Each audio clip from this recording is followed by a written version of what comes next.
Good morning. आप लोगों का जो आज का साइंस का टॉपिक है वो है लसिका तंत्र या लिम्फेटिक सिस्टम क्या होता है। लसिका तंत्र जैसे हमारा रुधिर परिसंचरण तंत्र होता है, बहुत हद तक ये उसी की तरह होता है, बस इसमें और रुधिर परिसंचरण तंत्र में थोड़े से डिफरेंसेस हैं जो आज हम समझेंगे। सबसे पहले समझते हैं कि लसिका क्या होती है।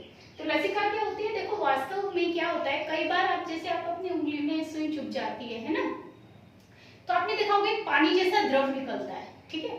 वो ब्लड नहीं होता क्योंकि वो रेड नहीं है, ठीक है। पानी जैसा एक पदार्थ निकलता है, द्रव निकलता है। कई बार छिल जाता है तो भी पानी जैसा एक पदार्थ द्रव निकलता है। तो वो जो द्रव होता है वो रंगहीन होता है, उसमें कोई रंग नहीं होता, ठीक है। तो वो वास्तव में क्या है, वो लसिका है। लसिका क्या होता है, एक स्वच्छ रंगहीन तरल पदार्थ होता है, ठीक है। ये ना रक्त केशिकाएं जो होती हैं उनसे बाहर छनकर आ जाता है। रक्त केशिकाएं भी जो होती हैं, क्योंकि वो मांसपेशियों से ही बनती हैं विभिन्न प्रकार की, तो वो बहुत पतली होती हैं। तो जैसे छलनी से छन करके हमारी चाय के मोटे मोटे दाने रह जाते हैं और पानी पानी सा उसका अलग हो जाता है, ऐसे ही उसमें जो कणिकाएं हैं वो तो नली में अंदर रह जाती हैं, और जो थोड़ा बहुत छोटे पार्टिकल्स हैं, छोटी चीजें हैं, जैसे लिम्फोसाइट्स होती हैं, जैसे आपके खनिज लवण होते हैं, ठीक है, पानी है, वो सब उन रक्त केशिकाओं से छनकर बाहर आ जाता है, ठीक है। तो जब रक्त केशिकाओं से छनकर ये बाहर आ जाता है तो हम इसी को लसिका कहते हैं। अब ये जो लसिका है ये क्या करता है, इसका काम क्या होता है कि ऊतक कोशिकाओं को ये तरलता प्रदान करता है।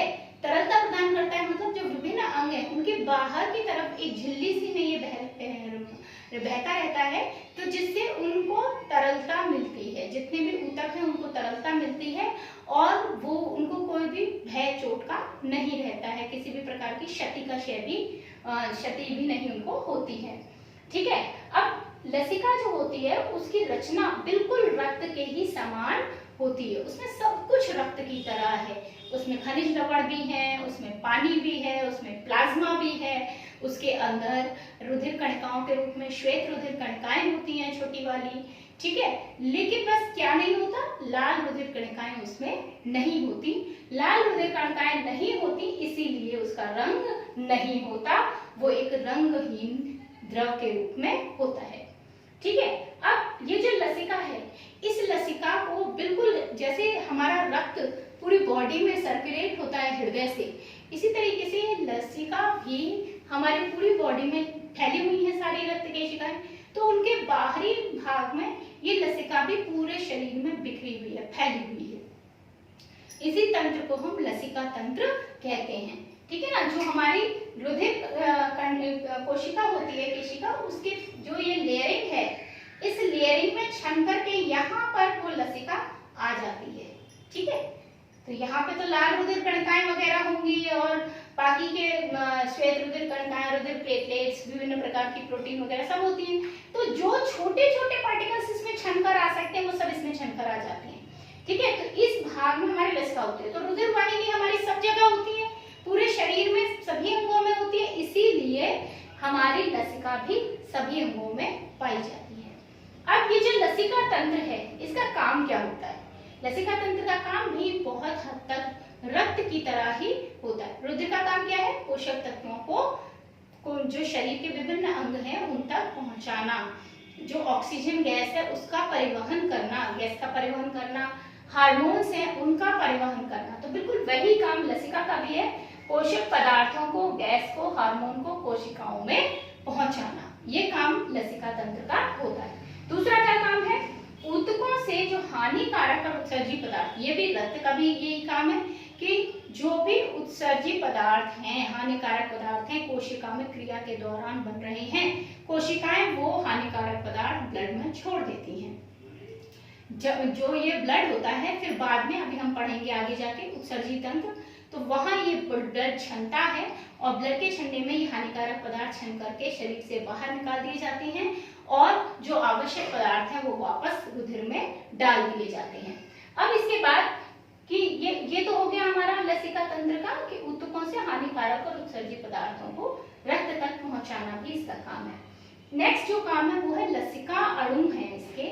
लसिका जो तंत्र होता है उसके अंदर विशेष प्रकार की गांठें होती हैं। इन गांठों को लसिका गांठें कहते हैं, लिम्फ नोड्स।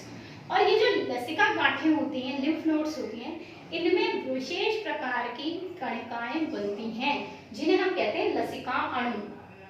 जो लसिका अणु हैं ये बिल्कुल श्वेत रुधिर कणिकाओं की तरह होते हैं और ये भी जीवाणुओं का भक्षण करते हैं। जैसे श्वेत रुधिर कणिकाएं भक्षण करती हैं जीवाणुओं का, जीवाणुओं को खा जाती हैं और जीवाणुओं को नष्ट कर देती हैं जो भी हमारी बॉडी में आ रहे हैं। हम जब मुंह खोलते हैं तो बेटा वायुमंडल में इतने सारे जीवाणु हैं और ये हमारे बॉडी के अंदर जाते हैं।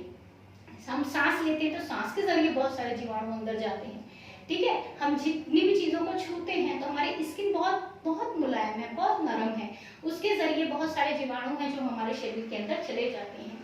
लेकिन इन जीवाणुओं को ये लसिका अणु, श्वेत रुधिर कणिकाएं मार देते हैं ताकि हमारे शरीर को किसी प्रकार का कोई रोग न लगे। जब किसी कारण से हमारी श्वेत रुधिर कणिकाएं ये काम नहीं कर पाती हैं, लसिका अणु की प्रतिरोधक क्षमता भी कम हो जाती है, तब हमारे ऊपर वो जीवाणु अटैक कर देते हैं और हम बीमार पड़ जाते हैं, ठीक है। तो लसिका अणुओं द्वारा जीवाणुओं का भक्षण। उसके बाद नेक्स्ट आता है आंत्र में वसा अवशोषण में सहायता देना। वसा अवशोषण में सहायता देना मतलब जो आंत्र, आंत्र का मतलब आंत, जो आंत होती है ना, छोटी आंत बड़ी आंत, तो उनमें क्या होता है, छोटी आंत में जो हमारी वसा है, लिपिड है, जब उसका पाचन होता है तो उस पाचन में भी लसिका मदद करती है, उसके पाचन में भी वसा के, ठीक है। तो ये सारे हो गए लसिका तंत्र के कार्य। अब इसके बाद जो एक क्वेश्चन 2 नंबर में अक्सर पूछ लिया जाता है वो है लसिका और रक्त में अंतर क्या है। जब सब कुछ एक सा है तो अंतर क्या है। अंतर सबसे पहला है कि लसिका तंत्र जो है वो लसिका के लिए होता है। जो लसिका पूरे शरीर में बिखरी हुई है उसका जो तंत्र है वो लसिका तंत्र कहलाता है। और जो रुधिर का तंत्र है वो हमारा रुधिर परिवहन तंत्र कहलाता है, ठीक है। जो इसमें इंपॉर्टेंट फैक्टर है, जो सबसे ज्यादा इंपॉर्टेंट है, वो है कि लसिका में आरबीसी नहीं होती जबकि रक्त में आरबीसी होती है। आरबीसी मतलब लाल रुधिर कणिकाएं। तो जो लाल रुधिर कणिकाएं हैं वो हमारी लसिका में नहीं पाई जाती जबकि रक्त में पाई जाती हैं। इसीलिए क्योंकि आरबीसी नहीं है इसलिए लसिका कैसी होती है, रंगहीन, इसका कोई रंग नहीं है, जबकि रक्त का लाल रंग होता है, ठीक है। तो क्योंकि इसमें आरबीसी नहीं है तो हीमोग्लोबिन भी नहीं है, ठीक है ना, और इसमें है आरबीसी इसलिए इसमें हीमोग्लोबिन भी है, ठीक है। फिर नेक्स्ट लसिका जो होती है इसमें कार्बन डाइऑक्साइड की मात्रा ज्यादा होती है जबकि रुधिर में कार्बन डाइऑक्साइड की मात्रा क्या होती है, कम होती है।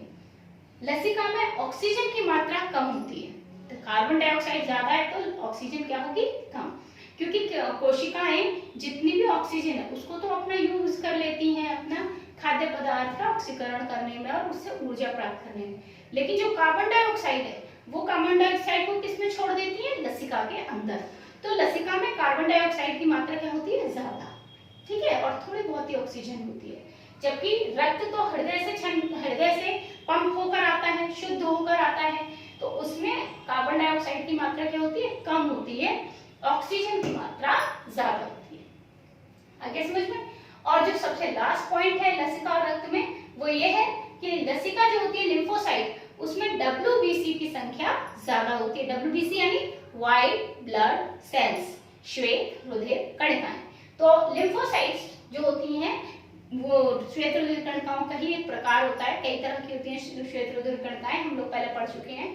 तो उनमें से जो लिम्फोसाइट WBC है उनकी संख्या लसिका में बहुत ज्यादा होती है, यही कहलाती है लसिका अणु जो जीवाणुओं का भक्षण करती हैं, ठीक है। अच्छा, जबकि रक्त में लिम्फोसाइट WBC की संख्या क्या होती है, बहुत कम होती है। इज इट क्लियर, समझ में आ गया, ठीक है। तो यहाँ ये हमारा हो गया पूरा लसिका तंत्र के बारे में। अब इससे नेक्स्ट जो हमारा तंत्र है that is basically our last topic, our last point that is उत्सर्जी अंग या उत्सर्जन तंत्र। तो इसके बारे में मैं अगले वीडियो में आप लोगों को बताऊंगी। अभी आप इसको समझकर अपना कॉपी में कर लीजिए। Thank you.